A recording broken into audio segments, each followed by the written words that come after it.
नमस्कार, your money में आप सभी का स्वागत है। आपके साथ मैं हूं स्वाति। आज हमारा फोकस है इंश्योरेंस पर और आपके सवालों के जवाब देने के लिए हमारे साथ हैं अपना पैसा.com के सीईओ हर्ष रूंगटा। स्वागत है शो में आपका हर्ष। शुरू करते हैं दर्शकों के सवाल जवाब का सिलसिला। योगेंद्र दाते हमारे साथ जुड़ रहे हैं फोन लाइन पर। योगेंद्र जी नमस्कार, कहाँ से बात कर रहे हैं आप? जी मैं मुंबई से बात कर रहा हूँ। हाँ, अपना सवाल पूछिए। हाँ, मुझे ट्रैवल इंश्योरेंस के बारे में जानना था। जी मेरे पेरेंट्स अराउंड 5 मंथ्स के लिए यूएस जाने वाले हैं, तो उनके लिए ट्रैवल इंश्योरेंस करवाना था। तो मुझे पूछना था कि कौन से कंपनी का ट्रैवल इंश्योरेंस सही रहेगा और मतलब with respect to claims and service, and travel insurance के लिए कौन सी चीजों का ध्यान रखना चाहिए। All right. इनके माँ पिताजी की उम्र है 60 साल और 57 साल। अब जा रहे हैं बाहर 5 महीने के लिए। ट्रैवल इंश्योरेंस कहाँ से?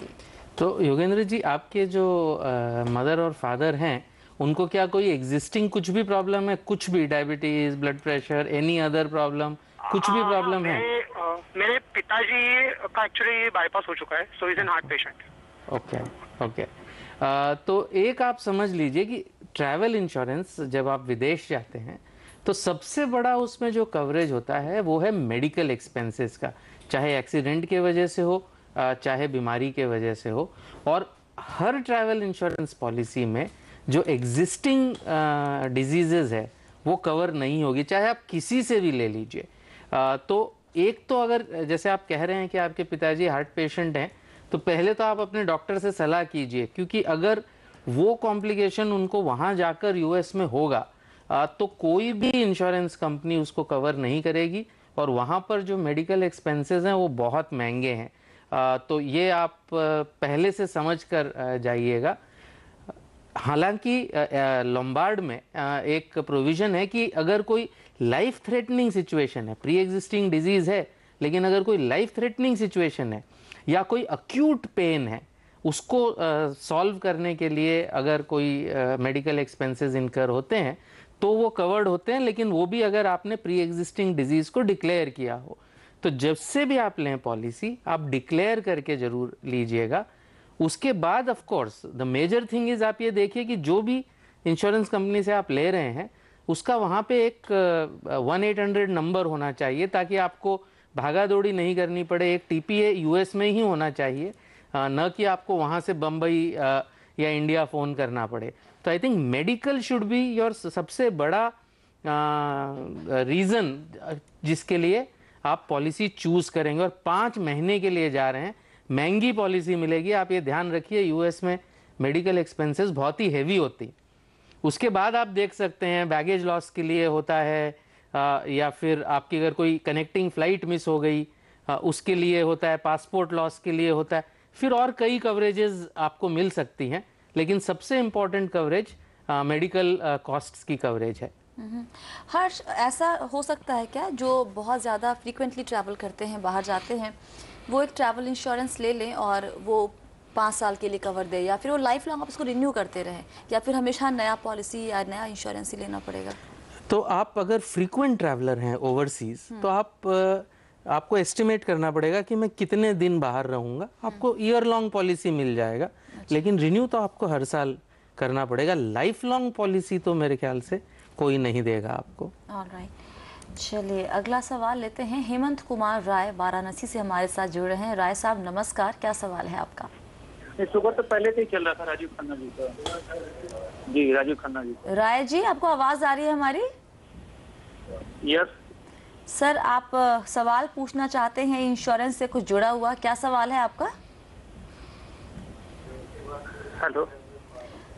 ओके, राय जी आपको आवाज आ रही है। मैं स्वाति बोल रही हूँ सीएनबीसी आवाज से। आप सवाल पूछना चाहते थे इंश्योरेंस से जुड़ा हुआ योर मनी में, सवाल क्या है? मनी प्लस मैंने लिया हुआ था, 30,000 का है वो। अभी वो हमको नहीं लग रहा है उतना रिटर्न अच्छा दे रहा है।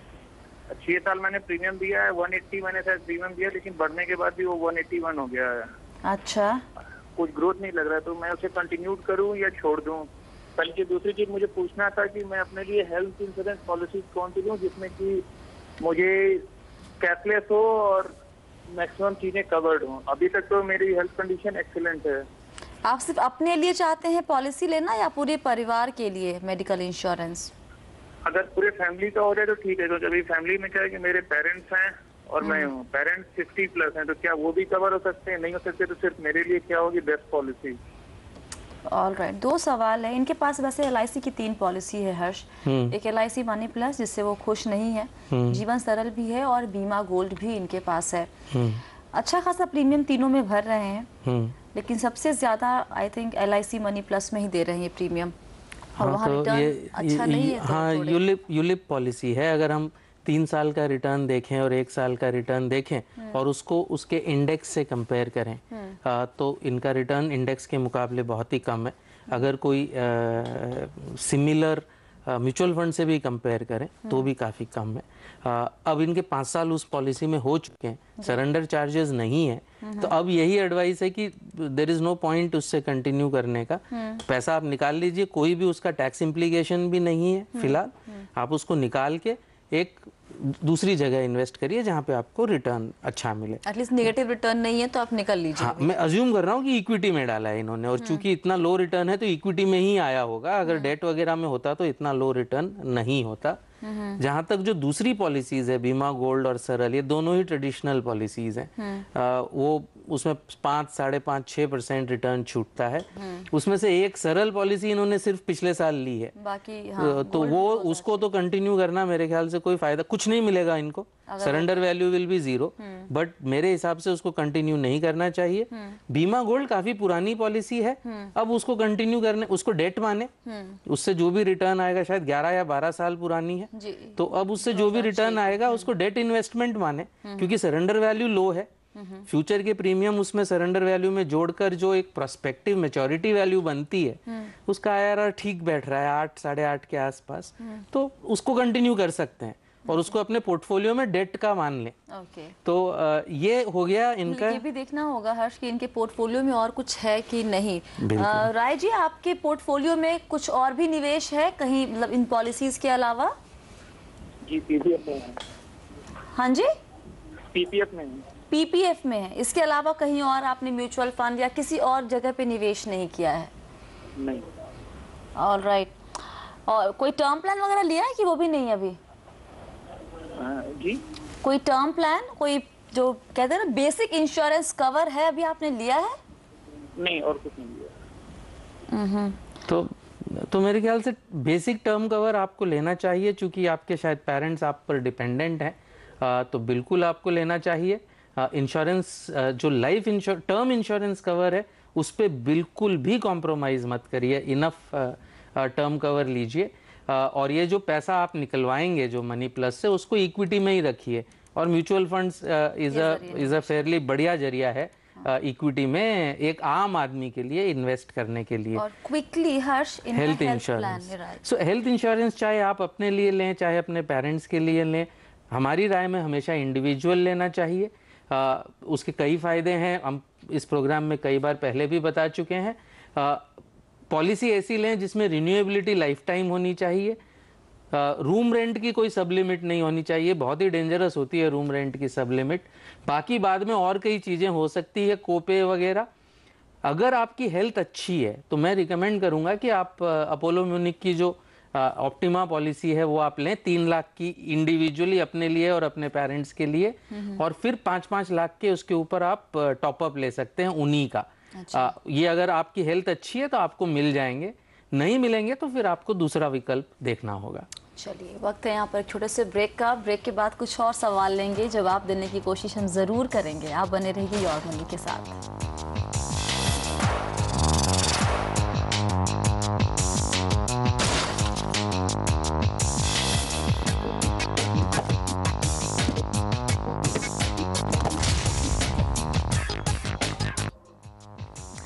आपका एक बार फिर से स्वागत है योर मनी में। फोकस है हमारा इंश्योरेंस पर। सवालों के जवाब दे रहे हैं अपना पैसा.com के CEO हर्ष रूंगटा। अगला सवाल नीलेश जनकर पुणे से हमारे साथ जुड़ रहे हैं फोन लाइन पर। नीलेश नमस्कार, क्या सवाल है आपका? Yeah, madam, I am 28-year-old from Pune, and I am planning to buy a term policy of Bharti AXA E-Protect. जी। तो ये प्लान अच्छा है कि इसके सिवा दूसरा प्लान लेना अच्छा है? इसके प्रीमियम कम है, इसका 3,500 और something they are charging for 30 years of term. तो कौन सा लेना अच्छा है इसके लिए, जानकारी चाहिए। तो बेसिकली आप प्रीमियम ही सिर्फ मतलब प्रीमियम ही देखते ही हैं। अगर आप ऑनलाइन टर्म प्लान लेते हैं तो अच्छा खासा मिल रहा है, 3,600 में 50 लाख का कवर 30 साल के लिए। तो मेरे ख्याल से कहीं कैलकुलेशन में गलती है नीलेश जी। जब हमने देखा इसको तो ये करीबन 4,400 के आसपास था, 4,300 एंड ऑड मनी का था। स्मोकर्स के लिए, नॉन स्मोकर्स के लिए? This is completely non smokers, जो male non smoker and in good health condition. तो उसमें चाहे आप एगॉन का ले लीजिए, चाहे भारतीय अक्सा का भी एक ऑनलाइन प्रोडक्ट है, दोनों में से बहुत ही कम डिफरेंस है। आप सही कर रहे हैं, प्रीमियम ही देखिए। लेकिन एक एक्सेप्शन यही है कि आप भरते अपना जब आप फॉर्म भर रहे हैं तो प्लीज बिल्कुल भी उसमें कोई भी फुल स्टॉप और कॉमा ओमिट नहीं करिएगा। जो भी आपकी जानकारी है वो कंप्लीट दीजिए, चाहे अपने हेल्थ के बारे में हो, फैमिली हिस्ट्री के बारे में हो, चाहे एग्जिस्टिंग इंश्योरेंसेस के बारे में हो। अगर आप उसको कंप्लीटली भरेंगे तो भगवान न करे कभी उस क्लेम की टाइम आए, लेकिन जब क्लेम की टाइम आएगी तो फैमिली को प्रॉब्लम नहीं होगी। इसलिए प्लीज फॉर्म कंप्लीटली भरें। अगर इतनी बड़ी पॉलिसी है कि आपको मेडिकल करना पड़े तो मेडिकल जाके करें and make sure that everything is right. Nilesh ji बताइए, आपने ये प्लान जो है कहाँ चेक किया था? क्योंकि जो हमारा जो हर्ष का कैलकुलेशन है जो उन्होंने चेक किया और आपके कैलकुलेशन में थोड़ा डिफरेंस आ रहा है। नहीं, ये ऑनलाइन ही देखा था मैडम, भारतीय एक्सा के साइट पे उन्होंने जो मेल भेजा था उस पे ई प्रोटेक्ट करके था। That's only. तो शायद आपने टर्म कम देखा होगा नीलेश जी। 30 साल के टर्म के लिए rough anyway it does not matter, वो जब आप लेंगे तब आपको पता चल जाएगा। 30 साल का टर्म आप लीजिए, आपके लिए सही है। आप 28 साल के हैं, 30 साल के बाद 58 के हो जाएंगे। तो बस आराम से नीलेश जी टर्म प्लान ले लीजिए और जैसा कि हर्ष ने कहा, जानकारी सारी दीजिएगा, सही सही दीजिएगा, कुछ छिपाइएगा नहीं। जो भी पॉलिसीज अभी आपके पास है उसके बारे में जानकारी मांगी गई है तो वो आप बताइएगा। कोई बीमारी हो, फैमिली हिस्ट्री में कुछ हो, वो सब बताने की ज़रूरत है। ऐसा ना हो कि कल को कुछ आपको हो जाए और क्लेम मिलने में आपकी फैमिली को क्लेम लेने में दिक्कत हो। इसलिए इंश्योरेंस पॉलिसी लेते वक्त कोई भी टर्म प्लान या कोई इंश्योरेंस पॉलिसी, कोई भी जो भी जानकारी मांगी जाती है, एकदम आराम से सोच समझ के भरिएगा। वहाँ वक्त है एक ब्रेक का। ब्रेक के बाद कुछ और सवाल लेंगे, जवाब हम ज़रूर देंगे। आप बने रहिए योर मनी के साथ।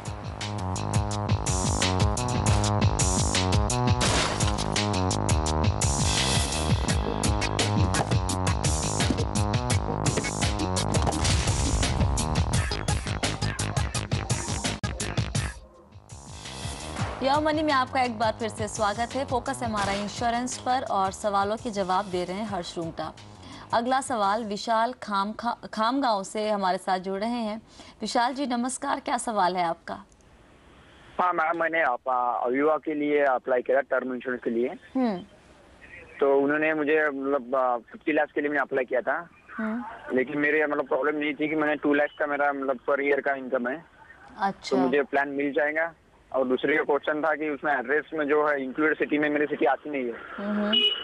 तो सिटी का बाद में क्लेम सेटलमेंट के बाद प्रॉब्लम नहीं आएगा। Okay okay. 50 लाख का कवर इस पैकेज पे 2 लाख अगर पर एनम है तो 2 लाख के कवर पे आप 50 लाख का पॉलिसी, 2 लाख की इनकम पर आप 50 लाख की पॉलिसी क्यों लेना चाहते हैं विशाल जी? सर उन्होंने कहा था कि आप 25 के लेंगे तो आपका जो प्रीमियम है 50 का वो कम आता था, आप 50 के लिए अप्लाई कीजिए, ऐसा उन्होंने कहा था कस्टमर केयर पर। नहीं खैर उन्होंने कहा होगा, लेकिन इतनी शायद आपको जरूरत ना हो। तो सर बाद में इनकम बढ़ने वाली है ना। आज यदि मैं 26 ईयर का हूँ, बाद में इनकम बढ़ने वाली है। तो अभी से अगर मुझे प्रीमियम कम मिल जाए तो अच्छा होगा ना फिर? नहीं अच्छा तो होगा, लेकिन आप अभी आपको 2 लाख की इनकम के बेसिस पे मैक्सिमम अगर बहुत एग्रेसिव किसी इंश्योरेंस कंपनी ने दिया तो वो आपको 30 लाख रुपए दे सकते हैं ज़्यादा से ज़्यादा। 50 लाख रुपए 2 लाख की प्रोवन इनकम पर देना थोड़ा मुश्किल होगा। मिलना उसका थोड़ा मुश्किल होगा। ऑनलाइन खामगांव में अगर नहीं मिलता है तो उसके 2 तरीके हैं। एक तो आप ऑफलाइन भी जा सकते हैं, कोटक का एक प्लान है ऑफलाइन, काफ़ी अच्छा है। अगर आप तंबाकू का सेवन नहीं करते और आपकी अगर हेल्थ अच्छी है तो वो प्लान कोई बहुत ज़्यादा महंगा नहीं है ऑनलाइन प्लान के मुकाबले। और अगर ऑनलाइन ही लेना है तो अगर आप कोई टेम्पररी एड्रेस का प्रूफ दे सकते हैं, समझिए नागपुर में, आई थिंक खामगांव नागपुर से थोड़ा पास ही में है, तो नागपुर का आप टेम्पररी एड्रेस प्रूफ दे दें और परमानेंट एड्रेस प्रूफ अगर आप खामगांव का दे दें तो शायद आपको ऑनलाइन भी मिल सकता है। ये आपको कोशिश करनी होगी, लेकिन ये याद रहे जब आप टेम्पररी एड्रेस दे रहे हैं तो प्रॉपर एड्रेस प्रूफ आपको चाहिएगा। वो अगर आप इंतज़ाम कर सकते हैं तो ऑनलाइन ट्राई करिए, लेकिन जो भी आप कॉस्ट में सेविंग करेंगे वो आपके जो आपको नागपुर जाना पड़ेगा, अगर टेस्ट वगैरह कराने हैं वापस आना पड़ेगा, उसमें चला जाएगा। तो बेहतर यही है कि ऑफलाइन आप प्लान ले लें, थोड़ा सा महंगा पड़ेगा और जब ऑनलाइन अवेलेबल हो जाएगा उस समय आप शिफ्ट कर लीजिएगा। ऑलराइट, तो विशाल जी देख लीजिए, आप चाहे तो कोशिश कर सकते हैं दूसरे शहर का कोई पता देके, कोई रिश्तेदार अगर रहते हैं किसी और शहर में जहाँ पे ऑनलाइन प्लान्स अवेलेबल हैं, उनसे बात कर लीजिए, उनका एड्रेस आप कम्युनिकेशन के लिए दीजिए। और लेकिन जो परमानेंट एड्रेस है, स्थायी पता, वो अपने घर का खामगांव का ही दीजिएगा और तब देखिए कि कंपनी क्या कहती है। जैसा कि हर्ष ने कहा, अगर वो ऑप्शन अवेलेबल नहीं है तो आप ऑफलाइन टर्म प्लान वो ले लीजिए। अगला सवाल, आकाश ने अपना सवाल हमें ईमेल के जरिए भेजा है। उम्र है 28 साल, सैलरी है करीब 22 लाख पर एनम। इनके ऊपर जो निर्भर लोग हैं इनके घर में पत्नी है और माता पिता है, साथ ही 35 लाख का होम लोन भी चल रहा है इनका। जानना ये चाहते हैं कि इन्हें कितना कवर लेना चाहिए टर्म प्लान में। दूसरा सवाल, पॉलिसी एजेंट के जरिए लूँ या फिर ऑनलाइन, और साथ ही पेंशन प्लान के बारे में भी जानना चाहते हैं। एक एक करके सवाल लेते हैं। पहला, कितना कवर आइडियली उनके पास होना चाहिए? बाकी कुछ नहीं पता होते हुए एग्जिस्टिंग एसेट्स कितने हैं, लाइबिलिटीज उन्होंने एक बताई है और कोई है क्या? अगर और कोई एसेट नहीं ऐसा माने तो रफली 10 गुना, तो 2.25 करोड़ रफली वो हो गए। 30-35 लाख की इनकी लाइबिलिटी है, तो 2.5 से 2.60 का इनको लाइफ कवर लेना चाहिए। ऑब्वियसली ऑनलाइन लेना चाहिए बिकॉज सबसे सस्ता मिलता है। इनफैक्ट 2.5 करोड़ का कवर अगर ये ऑनलाइन लेंगे, चाहे एगॉन का लें चाहे भारती अक्सा का लें, रफली उनका 19-19.5 हजार रुपए उसके सालाना लगेंगे। अच्छा। तो ये तो ऑनलाइन ही लेना चाहिए। दूसरा एक चीज इन्होंने शायद मेंशन नहीं करी है, वो ये है कि इनको डिसेबिलिटी इंश्योरेंस भी लेनी चाहिए। अच्छा। चाहे वो इलनेस की वजह से हो डिसेबिलिटी, चाहे एक्सीडेंट की वजह से हो। अनफॉर्चुनेटली 2.5 करोड़ की डिसेबिलिटी मिलेगी नहीं इनको, तो 50 लाख की क्रिटिकल इलनेस डिसेबिलिटी ले सकते हैं। एक्सीडेंटल डिसेबिलिटी भी, एक्सीडेंटल डिसेबिलिटी तो ज़्यादा भी मिल सकती है, लेकिन वो भी 50 लाख की ले लें। तो कम से कम अगर इनको कोई डिसेबिलिटी हो जाती है तो एटलीस्ट कुछ तो एक फंड उनको मिलेगा। लेकिन ऐसा क्यों, मतलब इंश्योरेंस कंपनी क्यों नहीं प्रोवाइड करती है डिसेबिलिटी कवर ज़्यादा रकम में वहाँ पे क्यों? मेरे ख्याल से ये थोड़ा सा चिकन एंड एग प्रॉब्लम है कि मार्केट में डिमांड थोड़ी सी कम है, इसलिए उसके कॉस्ट कम नहीं हो पाते, और चूंकि उसका कॉस्ट ज़्यादा है इसलिए मार्केट में डिमांड नहीं है, और थोड़ा मार्केट में इसकी जागरूकता नहीं है। तो एक्चुअली मीडिया के थ्रू जागरूकता बढ़ाना ये भी ज़रूरी है, और फिर उसका थोड़ा सा कॉस्ट भी कम होगा, ऐसे मुझे लगता है। और पेंशन प्लान के बारे में भी जानना चाहते थे। पेंशन प्लान इंश्योरेंस कंपनी से लेना डजंट मेक सेंस। हमने हमेशा कहा है कि अपना इंश्योरेंस का रिक्वायरमेंट और इन्वेस्टमेंट अलग रखिए। अब इन्वेस्टमेंट एग्जिस्टिंग क्या है वो नहीं पता, लेकिन एक mix of debt equity depending on कितना अमाउंट है, ठीक है, लिटिल बिट ऑफ गोल्ड 5% तक का गोल्ड फंड के जरिए भी लगा सकते हैं। यंग हैं अभी, मेरे ख्याल से इनकी उम्र काफी अभी तक 28 साल है, काफी यंग है, तो इक्विटी काफी एक्सपोजर ले सकते हैं। तो I would recommend literally 80-85 equity, 10 debt, 10 debt PPF या ईपीएफ के थ्रू, और 5% गोल्ड फंड ये कर सकते हैं। थोड़ा सा अगर एग्रेसिव हो तो 90% equity and 5% debt and gold, that depends on him. All right, तो आकाश आप कम से कम 2.5 करोड़ के आसपास का आपका कवर होना चाहिए। जो आप पूछ रहे थे कितना कवर आपको लेना चाहिए उसके जवाब में, और प्रीमियम करीब 20,000 के आसपास पड़ेगा, 19,500 के आसपास। एगॉन रेलिगेयर, आई टर्म या भारतीय अक्सा ई प्रोडक्ट आप चेक कर सकते हैं। ऑनलाइन प्लान लीजिए, और पेंशन प्लान की तरफ जाने की ज़रूरत नहीं है। आप अपना इन्वेस्टमेंट, इंश्योरेंस दोनों अलग रखिए। बहुत बहुत शुक्रिया हर्ष आज सभी सवालों के जवाब देने के लिए। और फिलहाल योर मनी में इतना ही, लेकिन अगर आपके पास भी कोई सवाल है हमसे पूछने के लिए तो अपना सवाल हमें ईमेल कीजिए mf@moneycontrol.com पर। और जब भी सवाल लिखते हैं तो प्लीज़ अपना कॉन्टैक्ट नंबर ज़रूर लिखिए ताकि हम आपको कॉल कर सकें। आप चाहे तो हमें फेसबुक पर भी अब फॉलो कर सकते हैं। आपको विजिट करना है facebook.com/आवाज़-योर-मनी। सवाल पोस्ट करने के साथ साथ आप वहां पर योर मनी के पुराने एपिसोड भी देख सकते हैं। हैं।